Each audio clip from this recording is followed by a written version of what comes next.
So you want to know how much money can you make from real estate? Well, I got to tell you, it depends. It depends on you and what you choose. So let me help you choose something where you actually can make really good money in real estate. I think the best money in real estate is made in really three different areas. One area is fix and flip real estate. The second area is short-term rentals. And the third area is a business called Overages that I do that I'll tell you about at the end of this video, because I've done all the other stuff. I want to tell you about the first things.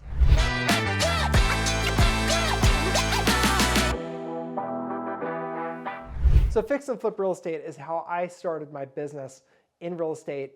It's probably what you're thinking of most likely when you're watching a video like this, like how can I do with that? So in my opinion, fix and flip real estate is best done in a market where it's a rising market. So it's a market where prices are going up, especially quickly, and that's the time to be doing fix and flip real estate.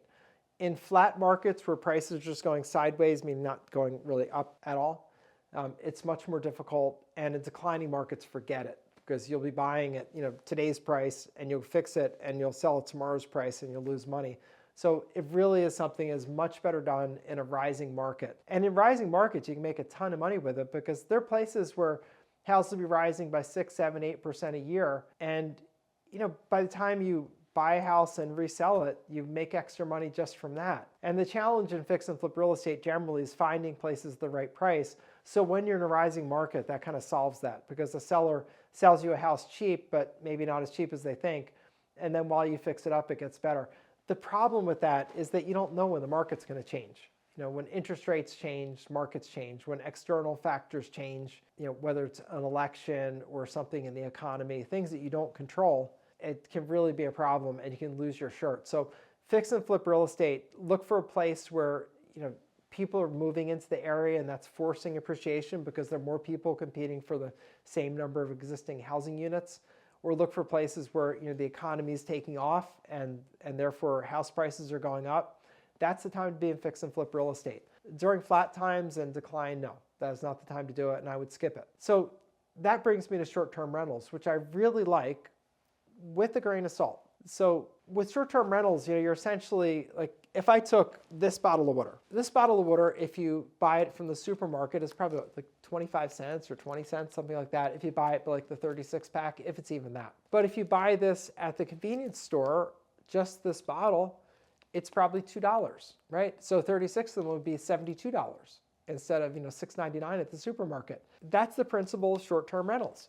It's that people pay more for one bottle at the time they need it and the place they need it than they would for 36 bottles in the supermarket where they're not at that moment. So with short-term rentals, when someone needs to stay in town overnight, maybe they have their family with them, it's much more comfortable as a family to stay in a house where you have cooking facilities, where you have a room where the baby can sleep, where you have a tub where someone you can clean up the child. It can be much better. So people will pay up for that, and they may pay, like let's say that house would rent on a monthly basis for $3,000.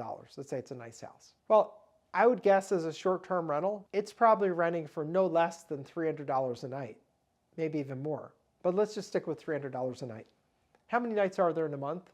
30, right, on average? So that's $9,000 a month in potential rent. So that's exactly the same as my bottle of water example, where you pay a lot more for a single unit and you're happy. You're not even unhappy about it. So the short-term rental, because of that feature of economics, can work out really well. And if you have a good place that's well located, then you can do well with them. And what's well located mean? Well, it may mean a place that's near where people take a lot of vacations. Like I live in a community that's beachside. It's a golf cart community.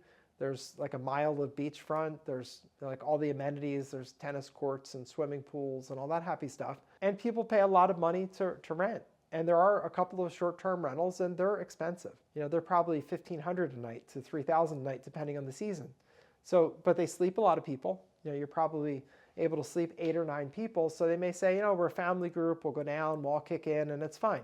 And they can have a whole long week in a vacation place. Maybe each family pays $2,000 and has this amazing experience.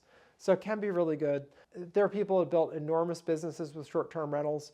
And you can play that a couple different ways. You can play it with the manager way, which is the way I would prefer that you start, which is you get other people that have places that could be used as short-term rentals, but they don't want to deal with it. They don't want to take the pretty pictures, deal with checking people in and checking people out, deal with lockouts at 1 in the morning when they were out and lost the key or forgot the combination to the lock. You deal with all that. In exchange, you get very nicely paid for doing that. And you write the listing on Airbnb, you do the reviews, you do all that work. I have a friend that does that in our community. She has about 20 properties that she manages, and she charges 20% of the rents. And the rent's, like I said, $1,500 to $3,000 a night. So it's some really good money. She does really well. She's supported herself for years with that, and she runs a great business, and everybody's happy. So I like short-term rentals. I wouldn't necessarily do short-term rentals where you're going out and buying a bunch of properties, because sometimes they change the rules and they say you can't do short-term rentals anymore, and you don't want to be stuck with a bunch of places that you own. I'd rather be stuck with places you manage where like, all right, we can't do that anymore. Got to go find some new properties in another area to manage or do something different. I'd rather you do that because it's less risk. Let me talk about my thing that I'm doing now, which is called overages.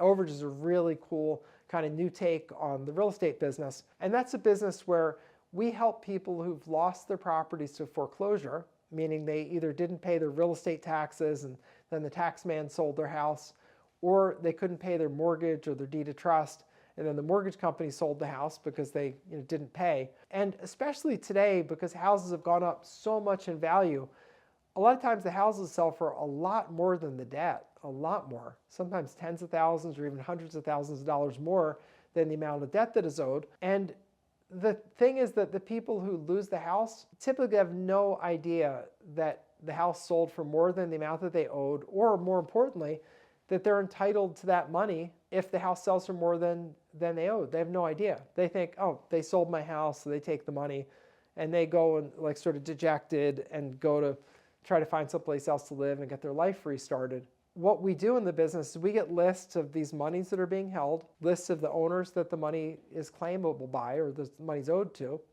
And then we reach out to the owner and say, hey, Jane, we locate monies that are held for people. We've identified, $50,000 that's held for you that, you're eligible to make a claim, and our company helps you make claims. Would you be interested in working with us? We're not telling them where the money is or giving them that roadmap. We're offering our help for money that we've located through our research. And if Jane says, yes, I want that money, I'd love to work with you, then we sign her up. We give her an agreement. She signs up. We go get the money for a percentage. If we're successful, we get paid. If we're not successful, it doesn't cost Jane a penny. In that way, straightforward sale, although I'm not going to say easy sale, and the reason I say that because everybody's skeptical. You got to work through that skepticism because they're like, oh yeah, sure, Santa Claus is coming tomorrow also, right? So that's our challenge in the business.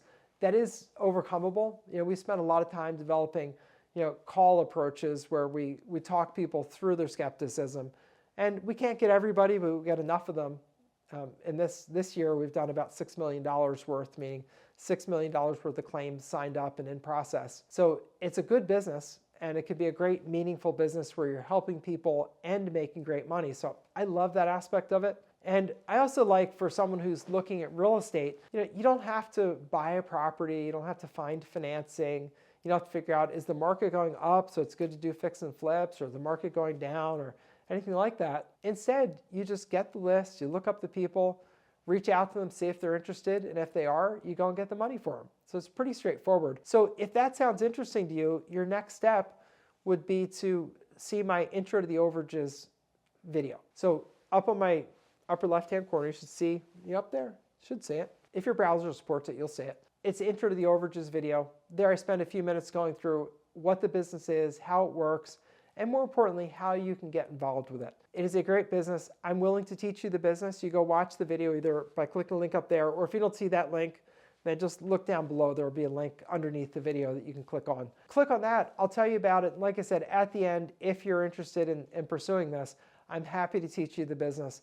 It is a great business, especially for people that want to do something meaningful, where you're helping people who otherwise have kind of lost everything. They don't have anywhere to go. They have no money, and you're showing up like Santa Claus with a huge, huge slug of money for them to help them get restarted. And we've helped people. I had one woman that was literally homeless, living in Hartford, Connecticut, because she'd lost her house, and I got her the money to get restarted. We gave her a check for $32,000, and although that's not maybe a ton of money in the scheme of the whole world. When you're homeless with nothing and you've lost everything, it's huge. Matter of fact, when I gave her the money, it's one of those few instances where I actually went up and saw her, which was kind of interesting. I was going up to Connecticut anyway because I'm from Connecticut, and I said, hey, I'm going to be up there visiting relatives. I can drop off the check if you want. And she's like, sure, absolutely. I'd love to meet you anyway, because we're always doing this just by phone. Anyway, so I called her up and said, hey, I'm just about there, and I just needed the final directions, and I wanted clarification of directions. And she said, I can't believe you're coming. And I said, no, I said I was coming. She said, I can't believe this is real. She said, no, I believe you, but I just can't believe this is real. She said, I went to get a cup of coffee at the library this morning, and she said, I couldn't afford a cup of coffee. I had 80 cents, and a cup of coffee was $1, and I couldn't buy a cup of coffee. She said, I was sitting there thinking, look what my life has come to. I don't have enough money to buy a cup of coffee. And she said, I worked all of my life. I never thought it would come to this. And I was like, don't say come. I said, I'll be there. I'll be there. You can buy many, 32,000 cups of coffee if you want. I said, I'll be there. Just give me a couple minutes. And I went there. And honestly, when she saw me walk into that homeless shelter, I think she was ready to have her knees buckle and pass out. She just started crying. And I said, it's okay. I'm here to help you out. Let's get you out of here.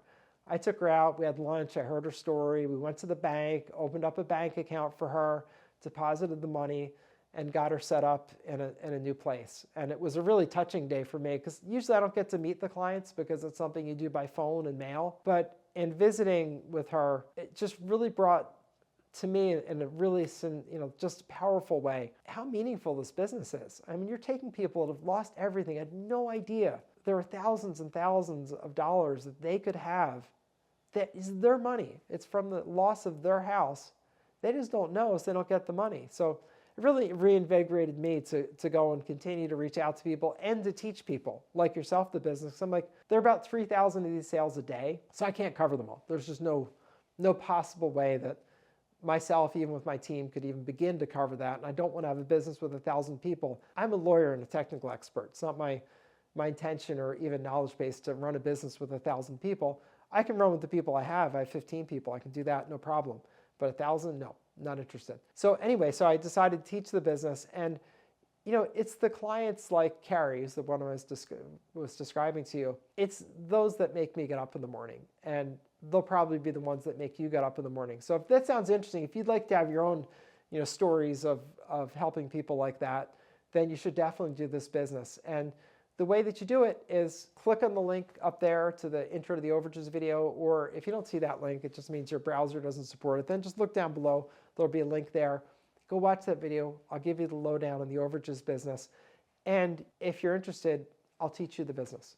You can, at the end of the video, get that offer. And then you can have your own stories. You can have a great business where you make great money, you do really well, and you do good for people that sometimes they're victims of their own bad mistakes. Sometimes they're just victims, like Carrie had a serious work injury that put her out of work. But whatever it is, they're a human that's suffering, and it's really rewarding to help them. So this is Bob Diamond.